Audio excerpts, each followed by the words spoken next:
His mother didn't come from Ireland, and neither did he. He was born on March 4th, 1888, in the little village of Voss, Norway. His name was Knut Kenneth Rockne. However, Bob, his mother always insisted that his name be pronounced Knut. Knut. Anyway, when he was just 5, his family came to America, to Chicago, seeking a better way of life. When it came time for college, his first choice was the University of Illinois. And he'd worked 4 long years in the Chicago post office to save up the tuition money. But when 2 boyhood pals told him that Notre Dame was a good place for a poor boy to get along, Knut Rockne changed his mind. Talk about the luck of the Irish. By his junior year, this balding, moody, highly intelligent, lone but never lonely lad was named captain-elect of the 1913 squad, and he was on his way to football immortality. Although he never packed more than 165 pounds on his 5'8" frame, Rockne's blowtorch spirit won him national fame as a player in the very first game ever played by Notre Dame against the Army.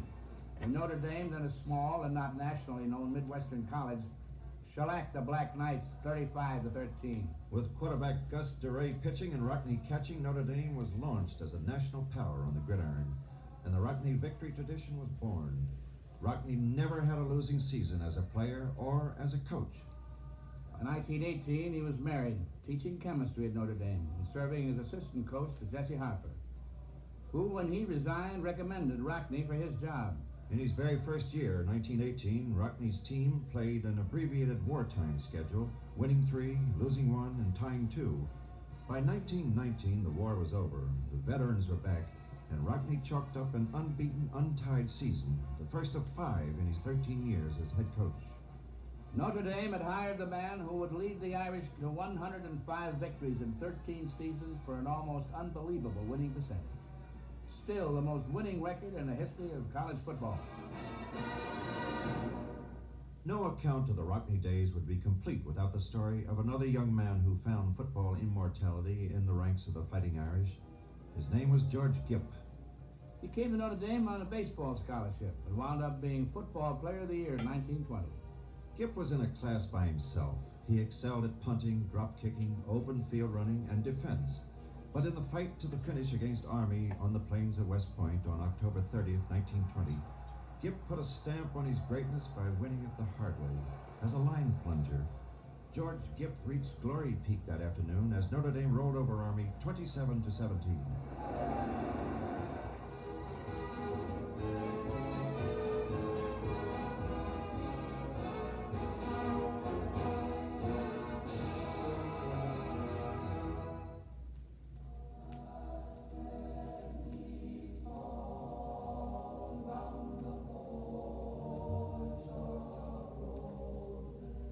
6 weeks later, the great George Gipp was dead.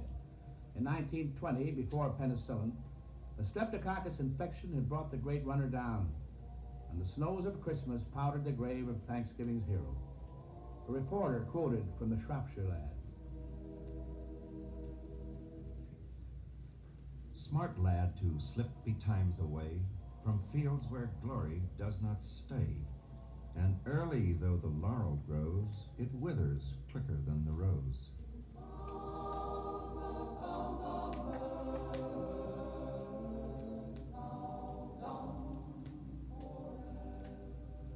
With Rockne at his bedside, the dying man made a request that was heard only by the coach and an aged hospital chaplain. Rockne would never forget those words, neither would the Fighting Irish. In 1920, Notre Dame celebrated its second straight unbeaten season. But in 1921, Rockne's team suffered its first loss in 3 years when they were set back by Iowa 10-7. Nevertheless, the Irish ended up with 10 victories. The first 6 games of 1922 looked like an instant replay of 1921, with Notre Dame rolling undefeated until they hit Army for a scoreless tie. And then, on November 25th, 1922, the Rockne team defeated Carnegie Tech 19-0, with 4 sophomore backs playing in the first of 22 games they were to play together. Their names, Harry Stoldreyer, Don Miller, Jimmy Crowley, and Elmer Lee. In 1923, the same Irish backfield returned for their junior year and helped Rockne post a winning 9-1 season. The following year, on October 18th, 1924, the Irish met the Army at the Polo Grounds, with the same four backs playing their final game against the Cadets and winning 13-7. And as the bands played and the crowds cheered, a man in the press box began to tap out a story that will live as long as football lives. His name was Grantland Rice, and this is what he wrote. Outlined against a blue-gray sky, the four horsemen rode again. In dramatic lore, they are known as famine, pestilence, destruction, and death. These are only aliases. Their real names are Stuldreyer, Miller, Crowley, Layden. And so a legend was born. Later, team captain Adam Walsh dubbed the Notre Dame line the Seven Mules. Together, the four horsemen and the Seven Mules would give Rockne his third undefeated, untied season and capture the very first National Collegiate Football Championship. Notre Dame was invited to play Stanford's Indians in the Rose Bowl on New Year's Day, 1925. This contest was a natural of naturals, led by the two dominant coaches of that era, Rockne and Pop Warner, using the two dominant systems of the day, the Notre Dame box and the Warner single wing. Stanford was led by its great All-American Ernie Nevers, generally acknowledged to be one of the finest players of all time. The Indians moved out in front in the first quarter when Cuddeback booted a field goal. In the second quarter, Layden went over left guard for 3 yards and a touchdown, putting the Irish ahead 6-3. Later in the quarter, Layden intercepted a pass by Nevers and raced 70 yards for a touchdown, and Notre Dame was out in front 13-3 at the half. In the third quarter, Ed Hunson recovered a Stanford fumble and raced over for a score. Crowley added the extra point, and it was 20-7. Nevers then intercepted a Notre Dame pass and raced to the Irish 20-yard line.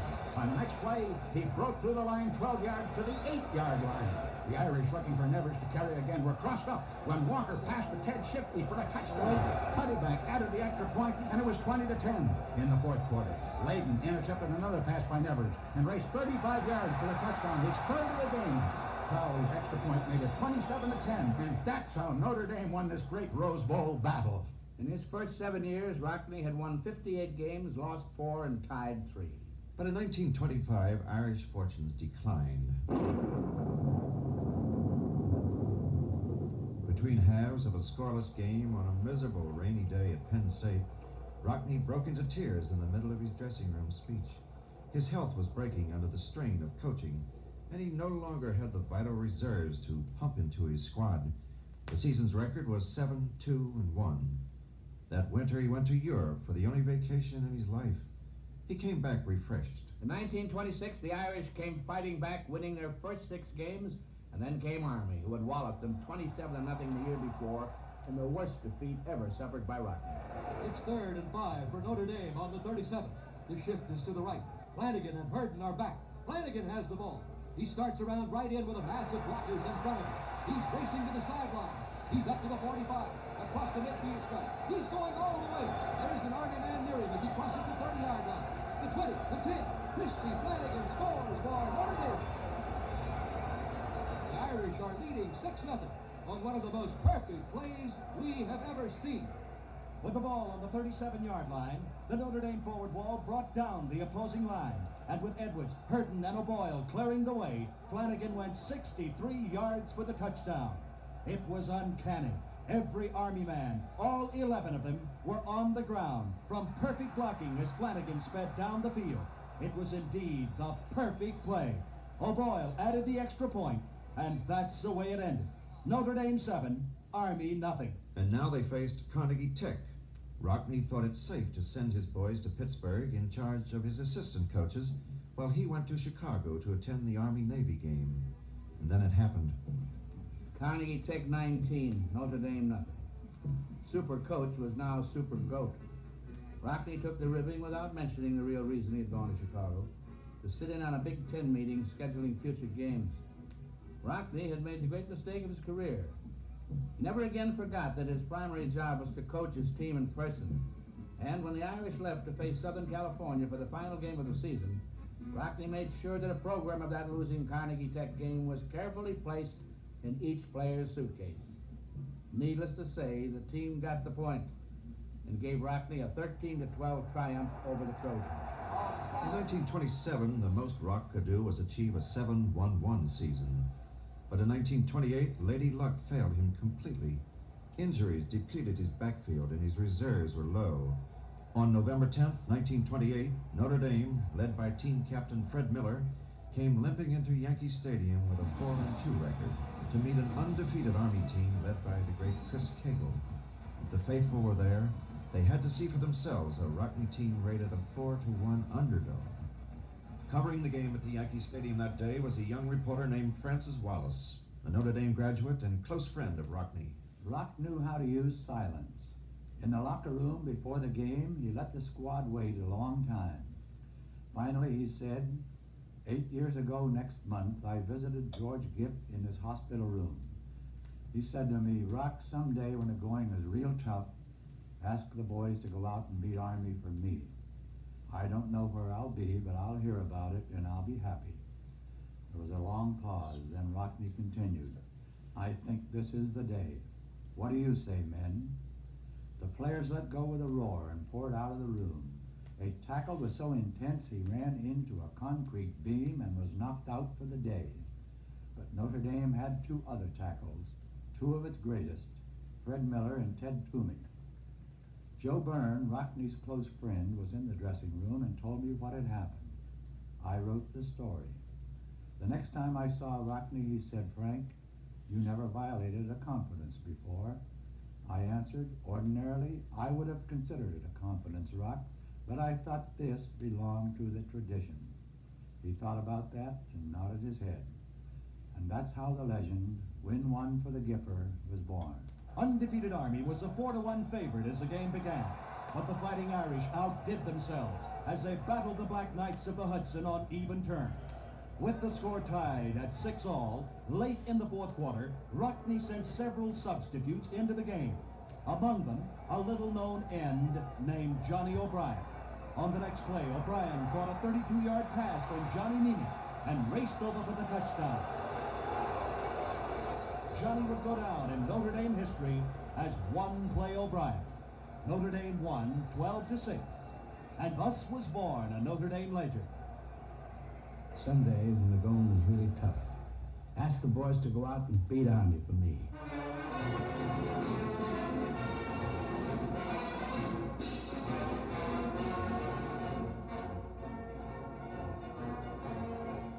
In 1929, the new Notre Dame Stadium was being built, and all games were played away from home.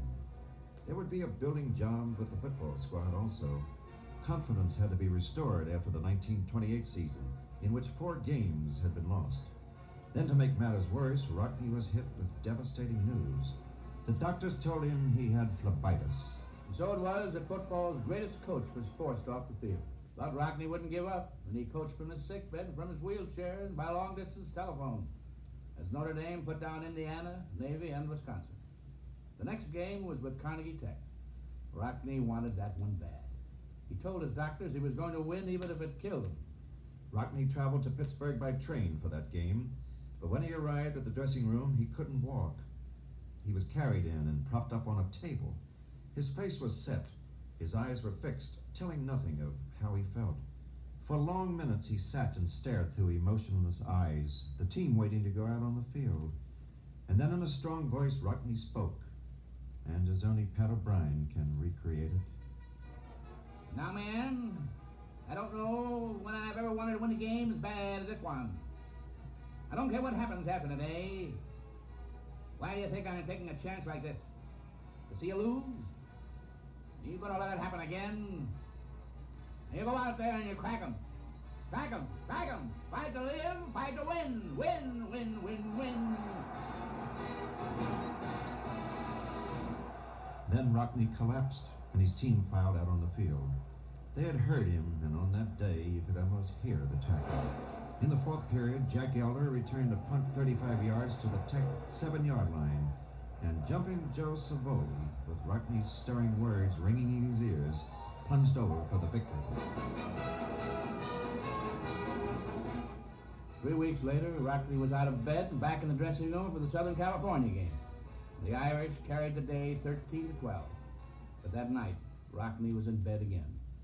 This time, the clot in his leg had let go, and after a perilous journey through his heart, lodged in the other leg.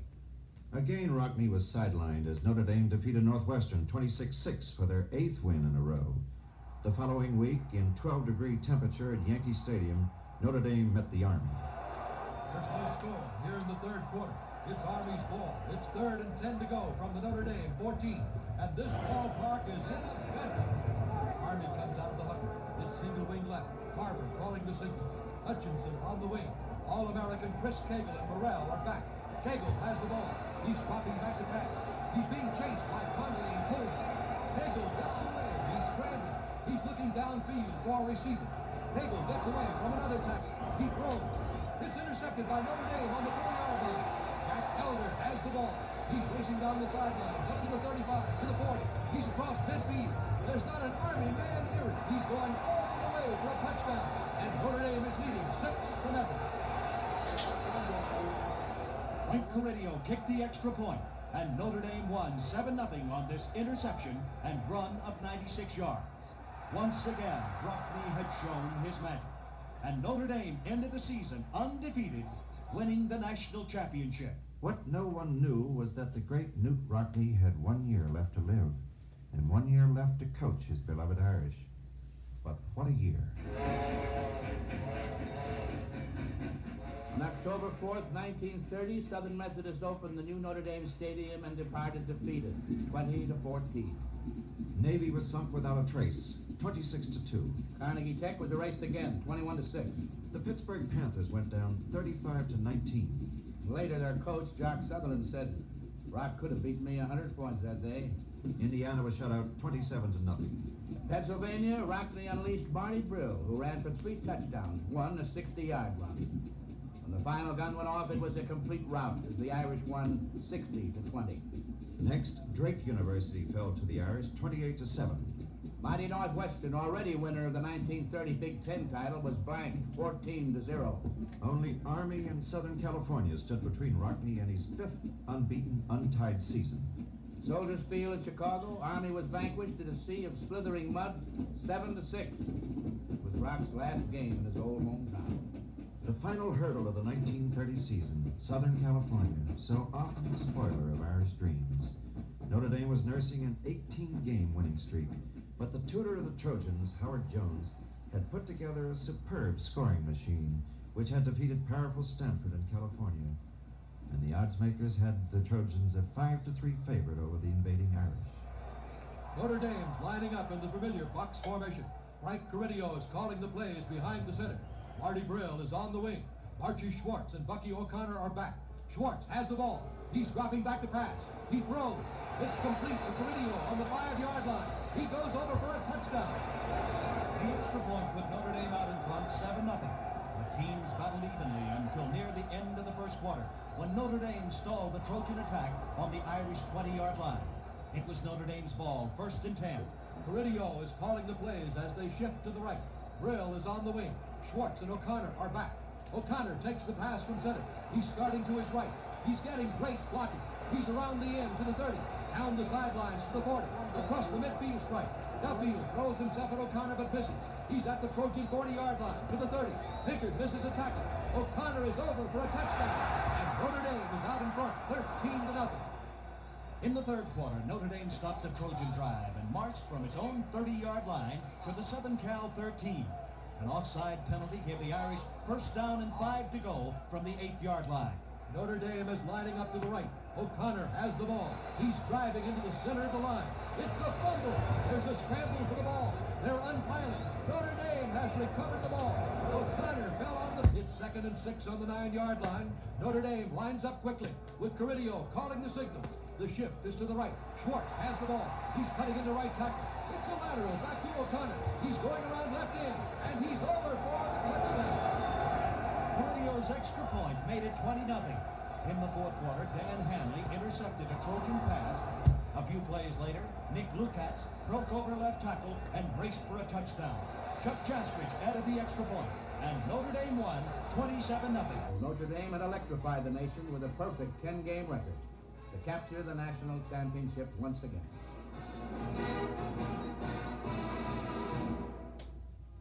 Four months later, Rockne was gone. On March 31st, 1931, a plane crash in Kansas claimed his life, leaving behind a legacy that no football man has ever equaled. not just in victories posted in the record books and titles won against the odds, but a legacy of courage and leadership and a belief in his fellow man and the importance of winning that will stand for the ages. There and you crack 'em. Crack 'em, crack 'em. Fight to live, fight to win. Win, win, win, win.